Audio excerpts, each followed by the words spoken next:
ಈಗ diplomatic passport ಅಂತ ಹೇಳಿದ್ರೆ ಅದನ್ನು ಮಾಡಲಿಕ್ಕೆ ಕನಿಷ್ಠ ಪಕ್ಷ 2 ದಿನ 3 ದಿನ ತಗೊಳ್ತದೆ. ಇವರು 15 ನಿಮಿಷದಲ್ಲಿ ಅದನ್ನು ಮಾಡಿ ಇವನ್ನ ವಿದೇಶಕ್ಕೆ ಕಳಿಸ್ತಾರೆ ಅಂತ ಹೇಳಿದ್ರೆ ಇವರು ರೇವಣ್ಣನ ಮಗ ಅಲ್ಲ, ನನ್ನ ಮಗ ಕ್ಷಮಿಸ್ಬಿಡಿ ಅಂತ ಹೇಳ್ತಾರೆ. ಇದು ಪ್ರಕರಣ ಆದ ತಕ್ಷಣ ಅವ್ರ ಕುಟುಂಬನೇ ಬೇರೆ, ನಮ್ಮ ಕುಟುಂಬ ಬೇರೆ, ಸಂಬಂಧನೇ ಇಲ್ಲ ಅಂತ ಹೇಳ್ತಾರೆ. ಎಲ್ಲೋ ಒಂದ್ ಕಡೆ ಕುಮಾರಸ್ವಾಮಿ ಅವರಿಗೆ ಬುದ್ಧಿ ಭ್ರಮಣೆ ಆಗಿದೆ. ಇಡೀ ನಾಟಕದ ಈ ಸೂತ್ರಧಾರಿ, ಈ ನಾಟಕಕಾರ ನನ್ನ ಪ್ರಕಾರ ಕುಮಾರಸ್ವಾಮಿನೇ. ಡಿ ಕೆ ಶಿವಕುಮಾರ್ ಏನ್ ಮಾತಾಡಿದ್ದಾರೆ, ಅವ್ನು ಬಿಟ್ಟವನಲ್ಲ, ಅದರಲ್ಲಿ ಏನಪ್ಪ ದೇವರಾಜೇಗೌಡ ಅಂತ ಕೇಳ್ತಾರೆ. ಈತನೇ ಹೇಳ್ತಾನೆ ಎಲ್ಲ. ಇವನು ಬ್ಲ್ಯಾಕ್ ಮೇಲ್ ದೇವರಾಜೇಗೌಡ, ನಾಚಿಕೆಟ್ಟ ದೇವರಾಜೇಗೌಡ. ಮಾನ ಮರ್ಯಾದೆ ಇದೆಯೇನ್ರಿ ಇವನಿಗೆ? ಬಿಡ್ತೀವಿ ಅಂತ ಗಂಡದಿರ ಹತ್ರ ಉಸೂಲಿ ಮಾಡ್ತಾವ್ರಂತ ಜನ ಮಾತಾಡ್ತಾ ಇದ್ದಾರೆ. ಈ ಪೆಂಡ್ರವ್ನ ಮೂಲ ದೊಡ್ಡ 420 ಕಳ್ಳ ದೇವರಾಜೇಗೌಡನ ವಿರುದ್ಧವಾಗಿ ಇವತ್ತು ನಾವು ಪ್ರೊಟೆಸ್ಟ್ ಮಾಡ್ತಾ ಇದ್ದೀವಿ. ಯಾಕೆ ಅಂತ ಹೇಳಿದ್ರೆ, ಏನು ಪ್ರಜ್ವಲ್ ರೇವಣ್ಣ ಆಗಿದ್ದಾರೆ ಅಂತೇಳಿ ಮಾಧ್ಯಮದಲ್ಲಿ ನಾವು ನೋಡ್ತಾ ಇದ್ದೀವಿ. ಪ್ರಜ್ವಲ್ ರೇವಣ್ಣನನ್ನ 15 ನಿಮಿಷದಲ್ಲಿ ಡಿಪ್ಲೊಮ್ಯಾಟಿಕ್ ಪಾಸ್ಪೋರ್ಟ್ನ ಮಾಡಿ ಕಳಿಸ್ಕೊಟ್ಟಾರೆ ಯಾರು. ಈಗ ಕುಮಾರಸ್ವಾಮಿ ಯಾವಾಗಲೂ ಕೇಳ್ತಾ ಇರ್ತಾರೆ, ಈಗ ಪೆನ್ ಡ್ರೈವ್ ಅವನ್ಯಾರೋ ಕಾರ್ತಿಕ್ ಅಲ್ಲಿದ್ದಾನೆ, ಆ ರೆಸಾರ್ಟ್ ಅಲ್ಲಿದ್ದಾನೆ, ಈ ರೆಸಾರ್ಟ್ ಅಲ್ಲಿದ್ದಾನೆ ಅಂತ ಕುಮಾರಸ್ವಾಮಿ ಹೇಳ್ತಾರೆ. ಇವರ ಅಣ್ಣನ ಮಗ ಎಲ್ಲಿದ್ದಾನೆ ಇವ್ರು ಗೊತ್ತಿರ್ಬೇಕಲ್ಲ ಇವ್ರಿಗೆ. ಈಗ ಡಿಪ್ಲೊಮ್ಯಾಟಿಕ್ ಪಾಸ್ಪೋರ್ಟ್ ಅಂತ ಹೇಳಿದ್ರೆ ಅದನ್ನು ಮಾಡಲಿಕ್ಕೆ ಕನಿಷ್ಠ ಪಕ್ಷ 2 ದಿನ 3 ದಿನ ತಗೊಳ್ತದೆ. ಇವರು 15 ನಿಮಿಷದಲ್ಲಿ ಅದನ್ನು ಮಾಡಿ ಇವನ್ನ ವಿದೇಶಕ್ಕೆ ಕಳಿಸ್ತಾರೆ ಅಂತ ಹೇಳಿದ್ರೆ ನೇರವಾಗಿ ಇದು ಮಾನ್ಯ ಕುಮಾರಸ್ವಾಮಿ ಅವರ ಕೈವಾಡ ಇದೆ. ಕುಮಾರಸ್ವಾಮಿ ಮತ್ತೆ ಕೇಂದ್ರ ಸರ್ಕಾರ ಸೇರ್ಕೊಂಡು ಅವನ್ನೆಲ್ಲೋ ವಿದೇಶದಲ್ಲಿ ಬಚ್ಚಿಕ್ಕಿ ಇಲ್ಲೆಲ್ಲ ಅವ್ನು ಮಾಡಿರುವಂಥ ಕೃತ್ಯವನ್ನು ಮರೆಮಾಚೋದಕ್ಕೆ ಇಡೀ ಜನತಾದಳ ಕಾರ್ಯಕರ್ತರನ್ನ ಭಾಳ ವ್ಯವಸ್ಥಿತ ಎತ್ಕಟ್ಟಿ ಸರ್ಕಾರಕ್ಕೆ ಕಪ್ಪು ಚಿಕ್ಕೆ ಬರುವಂಗೆ ಮಾಡಿಕೊಂಡು ನಮ್ಮ ನೇತಾರರಾದಂಥ ಡಿ ಕೆ ಶಿವಕುಮಾರ್ ಸಾಹೇಬ್ರ ಮೇಲೆ ವಿನಾಕಾರಣ ಆರೋಪವನ್ನು ಮಾಡ್ತಾ ಇದ್ದಾರೆ ಕುಮಾರಸ್ವಾಮಿ ಅವರು. ನೀವೆಲ್ಲವನ್ನ ಗಮನಿಸ್ತಾ ಇದ್ದೀರಿ ಕುಮಾರಸ್ವಾಮಿ ಹೇಳಿಕೆಯನ್ನು. ಒಂದು ದಿವಸ ಇಲ್ಲಿ ಜ್ಞಾನಾಕ್ಷಿ ಕಲ್ಯಾಣ ಮಂಟಪದಲ್ಲಿ ಸಭೆಯನ್ನು ಕರೀತಾರೆ. ಏನೋ ತಪ್ಪು ಮಾಡಿಬಿಟ್ಟಿದ್ದಾನೆ, ನನ್ನ ಮಗ ಇವನು ಕ್ಷಮಿಸ್ಬಿಡಿ, ಇವರು ರೇವಣ್ಣನ ಮಗ ಅಲ್ಲ, ನನ್ನ ಮಗ ಕ್ಷಮಿಸ್ಬಿಡಿ ಅಂತ ಹೇಳ್ತಾರೆ. ಇದು ಪ್ರಕರಣ ಆದ ತಕ್ಷಣ ಅವ್ರ ಕುಟುಂಬನೇ ಬೇರೆ, ನಮ್ಮ ಕುಟುಂಬ ಬೇರೆ, ಸಂಬಂಧನೇ ಇಲ್ಲ ಅಂತ ಹೇಳ್ತಾರೆ. ಎಲ್ಲೋ ಒಂದು ಕಡೆ ಕುಮಾರಸ್ವಾಮಿ ಅವರಿಗೆ ಬುದ್ಧಿ ಭ್ರಮಣೆ ಆಗಿದೆ. ನನ್ನ ತಿಳಿದ ಪ್ರಕಾರವಾಗಿ ಇವರಿಗೆ ಕುಮಾರಸ್ವಾಮಿಗೆ ಏನು ಮೂಲ ಕಳ್ಳ ಇದ್ದಾನೆ ಇವನು ದೇವರಾಜೇಗೌಡ 420, ಇವರಿಬ್ಬರಿಗೂ ಮಂಪರು ಪರೀಕ್ಷೆ ಮಾಡಿದ್ರೆ ಎಲ್ಲೋ ಸತ್ಯ ಹೊರಗಡೆ ಬರ್ತದೆ ಅಂತೇಳಿ ನಮ್ಮೆಲ್ಲರ ಆಗ್ರಹ. ದಿನಕ್ಕೊಂದು ಹೇಳಿಕೆ ಕೊಡುವಂಥದ್ದು, ದಿನಕ್ಕೆ ಒಂದು ಗೊಂದಲ ಸೃಷ್ಟಿ ಮಾಡುವಂಥದ್ದು.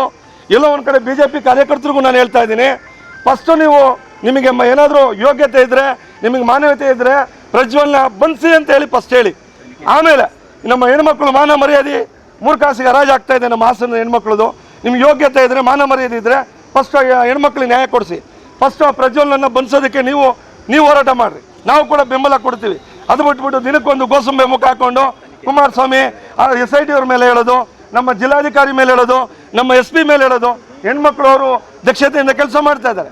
ಅವ್ರು ವಿನಾಕಾರಣ ಅವ್ರನ್ನ ಆರೋಪ ಮಾಡಿ ಅವ್ರನ್ನ ಕುಗ್ಸುವಂಥದ್ದು, SIT ಅವರಿಗೆ ಬೆದರಿಕೆ ಹಾಕುವಂಥದ್ದು. ಕುಮಾರಸ್ವಾಮಿಗೆ ನೈತಿಕತೆ ಇಲ್ಲ ನನ್ನ ಪ್ರಕಾರ. ಇವನಿಗೆ ಹೆಣ್ಮಕ್ಳ ಮೇಲೆ ಏನಾದರೂ ಗೌರವ ಇತ್ತು ಅಂತ ಹೇಳಿದ್ರೆ ಈ ರೀತಿ ನಡ್ಕೋತಾ ಇರಲ್ಲ. ಯಾಕೆ ಅಂತ ಹೇಳಿದ್ರೆ ಎಲ್ಲೋ ಯಾವುದೋ ಒಂದು ಸಿನಿಮಾ ನಟಿನ ಮಧ್ಯದಲ್ಲೇ ಮದುವೆ ಆಗಿ ಒಂದು ಮಗುನ ಹುಟ್ಟಿಸಿ ಎಲ್ಲೋ ಅರ್ಧದಲ್ಲೇ ಕೈ ಕೊಟ್ಟು ಬಂದಿರುವಂಥ ಗಿರಾಕಿ ಎಲ್ಲೋ ನಮ್ಮ ಏನು ಕಾಂಗ್ರೆಸ್ಸಿನ ನಮ್ಮ ಯೋಜನೆಗಳಿದ್ದಾವೆ, ಆ ಯೋಜನೆಗಳಿಗೆ ಹೆಣ್ಮಕ್ಳು ದಾರಿ ತಪ್ತಾರೆ ಅಂತ ಹೇಳ್ತಾನೆ ಪುಣ್ಯಾತ್ಮ. ಹಾಗಾಗಿ ಫಸ್ಟು ಕುಮಾರಸ್ವಾಮಿನ ಬಂಧಿಸಿ, ಎಲ್ಲ ಸರೋಗ್ತದೆ. ಇಡೀ ನಾಟಕದ ಈ ಸೂತ್ರಧಾರಿ, ಈ ನಾಟಕಕಾರ ನನ್ನ ಪ್ರಕಾರ ಕುಮಾರಸ್ವಾಮಿನೇ. ಕುಮಾರಸ್ವಾಮಿ ಯಾವತ್ತು ರಾಜಕೀಯಕ್ಕೆ ಬಂದರು ಅವತ್ತಿಂದ ರಾಜಕೀಯ ಕಲುಷಿತ ಆಗಿದೆ ನನ್ನ ಪ್ರಕಾರ. ಒಂದು ಪ್ರಾಮಾಣಿಕ ರಾಜಕಾರಣಕ್ಕೆ ಧಕ್ಕೆ ಆಗಿದೆ. ಕುಮಾರಸ್ವಾಮಿನೇ ಇದಕ್ಕೆ ನೇರವಣೆ ಅಂತ ಹೇಳ್ತೀನಿ. ಎಲ್ಲದಕ್ಕಿಂತ ಹೆಚ್ಚಾಗಿ ಈ ಪೆನ್ ಡ್ರೈವ್ ಏನು ಪ್ರಕರಣ ರೂವಾರಿ ಇದ್ದಾನೆ ಈ ದೇವರಾಜೇಗೌಡ, ಇವ್ರನ್ನ ಯಾಕೆ ಆಚೆ ಬಿಟ್ಟಿದ್ದಾರೆ ಅಂತ ಗೊತ್ತಾಗ್ತಾ ಇಲ್ಲ. ದಯಮಾಡಿ ಆ 420ನ ಬಂಧಿಸಿದ್ರೆ, ಮಂಪರು ಪರೀಕ್ಷೆಗೆ ಒಳಪಡಿಸಿದ್ರೆ ಎಲ್ಲ ಸತ್ಯತೆ ಈಚೆ ಬರ್ತದೆ, ರಾಜ್ಯದ ಜನತೆಗೆ ಸತ್ಯ ತಿಳಿತದೆ ಅಂತೇಳಿ ನಮ್ಮ ಆಗ್ರಹ.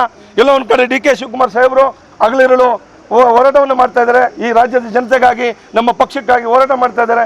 ವಿನಾಕಾರಣ ಅವ್ರ ಮೇಲೆ ಮತ್ತೆ ಏನಾದರೂ ಆರೋಪ ಮಾಡಿದರೆ ಕುಮಾರಸ್ವಾಮಿ ಸತತ ನಿನ್ಮನೆ ಮುಂದೆ ನಾವೆಲ್ಲ ಕಾಂಗ್ರೆಸ್ಸಿಗರು ಧರಣಿ ಮಾಡ್ತೀವಿ ಅಂತೇಳಿ ಈ ಮೂಲಕ ಎಚ್ಚರಿಕೆಯನ್ನು ಕೊಡ್ತಾ ಇದ್ದೇವೆ. ಇವತ್ತು ನಾವು ನಡೆದಂಥ ಘಟನೆಯನ್ನು ಅವರು ಶೆಲ್ಫ್ ವಿಡಿಯೋ ಮಾಡ್ಕೊಂಡು, ಪ್ರಜ್ವಲ್ ಅವರು ಶೆಲ್ಫ್ ವಿಡಿಯೋ ಮಾಡ್ಕೊಂಡು ಅವರ ಡ್ರೈವರ್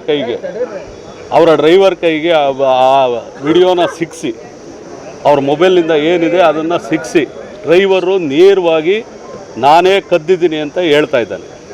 ಅದ್ರ ಜೊತೆಯಲ್ಲಿ ಅದನ್ನು ತೊಗೊಂಡೋಗಿ ದೇವರಾಜೇಗೌಡನ ಕೊಟ್ಟಿದ್ದೀನಿ ಅಂತಲೂ ಕೂಡ ಹೇಳ್ತಾ ಇದ್ದಾನೆ. ಇಷ್ಟೆಲ್ಲ ಆದರೂ ಕೂಡ ಮಾಡಿರೋರು ಅವರೇ, ಕದ್ದಿರೋರು ಅವ್ರ ಮನೆಯವರೇ, ಕದ್ದು ಕೊಟ್ಟಿರೋದು ಅವ್ರ ಮನೆಯವ್ರಿಗೇನೆ. ಇಷ್ಟಾದರೂ ಕೂಡ ಕಾಂಗ್ರೆಸ್ನವ್ರಿಗೆ ಯಾರಿಗೂ ಇದು ವಿಡಿಯೋನೂ ಬಂದಿಲ್ಲ, ವಿಡಿಯೋನು ಕ್ಲಿಪ್ಪಿಂಗ್ ಸಿಕ್ಕಿಲ್ಲ, ಅಥವಾ ಕಾಂಗ್ರೆಸ್ನವ್ರು ವಿಡಿಯೋನೂ ತೆಗಿಯೋಕ್ಕೆ ಹೋಗಿಲ್ಲ. ಈ 3 ಆಧಾರ ಇದ್ದರೂ ಕೂಡ ಇವತ್ತು ಕಾಂಗ್ರೆಸ್ನ ಉಪಮುಖ್ಯಮಂತ್ರಿಗಳ ಮೇಲೆ, ಮುಖ್ಯಮಂತ್ರಿಗಳ ಮೇಲೆ, ಕಾಂಗ್ರೆಸ್ ಸರ್ಕಾರದ ಮೇಲೆ ಆಪಾದನೆಯನ್ನು ಇವ್ರು ಮಾಡ್ತಾರೆ. ಇವ್ರು ಯಾವ ರೀತಿ ಮಾಡ್ತಾರೆ ಅಂದರೆ, ಇದ್ರ ಒಕ್ಕಲಿಗ ಒಂದನ್ನು ಸಮಾಜನ ಇಟ್ಕೊಂಡು ಆರ್ ಅಶೋಕ್ ಅವರು ಆಪಾದನೆಯನ್ನು ಮಾಡ್ತಾರೆ. ಇದು ಎಷ್ಟು ತಪ್ಪಿನ ನುಡಿ ಅಂದರೆ, ಇಡೀ ಒಕ್ಕಲಿಗರು ವಿರೋಧಿ ಅನ್ನೋ ರೀತಿಯಲ್ಲಿ ಕಾಂಗ್ರೆಸ್ನ ಬಿಂಬಿಸ್ತಕ್ಕಂಥ ಕೆಲಸ ಮಾಡ್ತಾರೆ. ಇದು ಶುದ್ಧ ಸುಳ್ಳು. ಇವತ್ತು ಅವರು ನೀವು ತಿಳ್ಕೊಂಡಂಗೆ ದೇವರಾಜೇಗೌಡರು 6 ತಿಂಗಳ ಹಿಂದಿನಿಂದ ಕೂಡ ನನ್ನ ಹತ್ರ ಪಿನ್ ಡ್ರೈವ್ ಇದೆ ಅಂತ ಎಲ್ಲರಿಗೂ ತೋರಿಸಿದ್ದಾರೆ. 1 ತಿಂಗಳ ಹಿಂದೆ ಅದೇ ದೇವರಾಜೇಗೌಡರು NR ಸರ್ಕಲ್ನಲ್ಲಿ ವಿಡಿಯೋ ಹಾಕ್ತೀನಿ, ಸ್ಕ್ರೀನ್ ಹಾಕ್ತೀನಿ ಅಂತ ಹೇಳಿದ್ದಾರೆ. ಇಷ್ಟೆಲ್ಲ ಆದಮೇಲೆ ಶಿವರಾಮೇಗೌಡರಿಗೆ ಫೋನ್ ಮಾಡಿ ಶಿವರಾಮೇಗೌಡರ ಹತ್ರ ಮಾತಾಡಿ ನನಗೆ DK ಶಿವಕುಮಾರ್ ಹತ್ರ ಮಾತಾಡ್ಸೋದು. DK ಶಿವಕುಮಾರ್ ಏನು ಮಾತಾಡಿದ್ದಾರೆ, ಅವ್ನು ಬಿಟ್ಟವನಲ್ಲ ಅದರಲ್ಲಿ, ಏನಪ್ಪ ದೇವರಾಜೇಗೌಡ ಅಂತ ಕೇಳ್ತಾರೆ. ಈತನೇ ಹೇಳ್ತಾನೆ ಎಲ್ಲ, ಅಣ್ಣ ಅವ್ರು ಬರ್ತಾ ಇಲ್ಲ, ಮಾಡ್ತಾ ಇಲ್ಲ ಅಂತೇಳಿ. ಇವನು ಬ್ಲ್ಯಾಕ್ ಮೇಲ್ ದೇವರಾಜೇಗೌಡ, ನಾಚಿಕೆಟ್ಟ ದೇವರಾಜೇಗೌಡ. ಮಾನ ಮರ್ಯಾದೆ ಇದೆಯೇನ್ರಿ ಇವನಿಗೆ? ಅಲ್ಲ ರೀ, ಇವನು ಮರ್ಯಾದಸ್ಥ ಆಗಿದ್ರೆ, BJP ಪಕ್ಷದನಾಗಿದ್ದರೆ DK ಶಿವಕುಮಾರ್ ಹತ್ರ ಇವನೇ ಯಾಕ್ರಿ ಮಾತಾಡ್ದ ಫಸ್ಟು? ಇವನು ಮಾನ ಮರ್ಯಾದೆ ಇರೋನೇನ್ರಿ ಇವನು? ಆಯ್ತಪ್ಪ, ನನ್ನ ಪಕ್ಷ ಅಂತ ಮಾತಾಡ್ತಾನಲ್ಲ ಇವನು, ಯಾಕೆ ಮಾತಾಡ್ದ DK ಶಿವಕುಮಾರ್ ಹತ್ರ? ಇವನು ಮರ್ಯಾದಸ್ತ್ರ ಆಗಿದ್ರೆ ಈ ಬ್ಲ್ಯಾಕ್ ಮೇಲ್ಗೋಸ್ಕರ, ಅವರ ದಂಧೆಗೋಸ್ಕರ ಎಷ್ಟು ಇವತ್ತು ಜನ ಮಾತಾಡ್ತಾ ಇದ್ದಾರೆ ರಸ್ತೆನಲ್ಲಿ. ಎಷ್ಟೋ ಹೆಣ್ಮಕ್ಳು ಮಾನ ಮರ್ಯಾದೆ ಹಾಳು ಮಾಡಿ ಬಿಡ್ತೀವಿ ಅಂತ ಗಂಡದಿರ ಹತ್ರ ಉಸೂಲಿ ಮಾಡ್ತಾವ್ರಂತ ಜನ ಮಾತಾಡ್ತಾ ಇದ್ದಾರೆ. ಇವತ್ತು ಈ ವ್ಯವಸ್ಥೆಗೆ ಕುಲುಷಿತ ಮಾಡಿ ಇಟ್ಟಿದ್ದಾನೆ. ಇವತ್ತು ಹಾಸನ ಜಿಲ್ಲೆ ಜನ ಏನಾದರೂ ಬೇರೆ ಊರಿಗೆ ಹೋದರೆ ನೀವು ಹಾಸನದವರ ಅನ್ನೋ ಪರಿಸ್ಥಿತಿ ಬಂದಿದೆ. ಇದಕ್ಕೆಲ್ಲ ಮೂಲ ಕಾರಣ ಇದನ್ನು ಯಾರು ಪಿನ್ ಡ್ರೈವ್ ಇದೆ ದೇವರಾಜೇಗೌಡನ ಫಸ್ಟ್ ಬಂಧಿಸಿ ಪೊಲೀಸ್ನ ವ್ಯವಸ್ಥೆ ಒಳಗಡೆ ಏನು ಕೆಲಸ ಮಾಡಿದರೆ, ಯಾರು ವಿಡಿಯೋ ಬಿಟ್ಟರೋ, ಯಾರ ಹತ್ರ ಪಿನ್ ಡ್ರೈವ್ ಇತ್ತು ಅನ್ನೋದು ಮೂಲ ಗೊತ್ತಾಗುತ್ತೆ. ಕುಮಾರಸ್ವಾಮಿ ಹೇಳ್ತಾರೆ ಪದೇ DK ಶಿವಕುಮಾರ್ ಕಾಂಗ್ರೆಸ್ ಬಿಟ್ಬಿಟ್ಟಿದೆ ಅಂತೇಳಿ. ಕುಮಾರಸ್ವಾಮಿಯವರೇ, ನಿಮ್ಮ ಹತ್ರ 6 ತಿಂಗಳು ಮುಂಚೆಯಿಂದ ಮಾತಾಡ್ತಿದ್ನಲ್ಲ ದೇವರಾಜೇಗೌಡ, ನೀವು ನೋಡಿಲ್ವಾ? ನೀವು ನೋಡಿದ್ದೀರಾ ಅಂತ ಹೇಳ್ತೀರಾ? ಬೇಡ ಸೀಟ್ ಕೊಡೋದು ಪ್ರಜ್ವಲ್ಗೆ ಅಂತ ಹೇಳಿದ್ರಿ. ಇವತ್ತೆಲ್ಲೋಯ್ತು ಕುಮಾರಸ್ವಾಮಿಯವರೇ? ನೀವು ಅವತ್ತು ನೋಡಿದ ವಿಡಿಯೋನ ಇವತ್ತು ಬಿಟ್ಟ ಮೇಲೆ, ಜನದ ಮುಂದೆ ಬಂದ ಮೇಲೆ ಹೇಳ್ತಾ ಇದ್ದೀರಲ್ಲ. ಮಾನ ಮರ್ಯಾದೆ ಇದ್ದರೆ ಕುಮಾರಸ್ವಾಮಿಯವರೇ ಮಾತಾಡೋದು ಬಿಟ್ಟು ವಿದೇಶದಲ್ಲಿರ್ತಕ್ಕಂಥ ಪ್ರಜ್ವಲ್ನ ಕರೆಸಿ ಸರೆಂಡರ್ ಮಾಡ್ತಕ್ಕಂಥ ಕೆಲಸ ಮಾಡಿ ದೇವರಾಜೇಗೌಡನ್ನ ಬಂಧಿಸ್ತಕ್ಕಂಥ ಕೆಲಸ ಮಾಡಿ. ಸ್ಥಳೀಯ ಹಾಗೂ ನಿಖರ ಸುದ್ದಿಗಾಗಿ ಸಬ್ಸ್ಕ್ರೈಬ್ ಆಗಿ ಬೇಮಾ ವಿಜಯ ಡಿಜಿಟಲ್ ಯೂಟ್ಯೂಬ್ ಚಾನೆಲ್ ಹಾಗೂ ಪಕ್ಕದಲ್ಲಿ ಕಾಣುವ ಬೆಲ್ ಐಕಾನ್ ಕ್ಲಿಕ್ ಮಾಡಿ ಕ್ಷಣದ ಅಪ್ಡೇಟ್ಗಳನ್ನು ಪಡೆದುಕೊಳ್ಳಿ.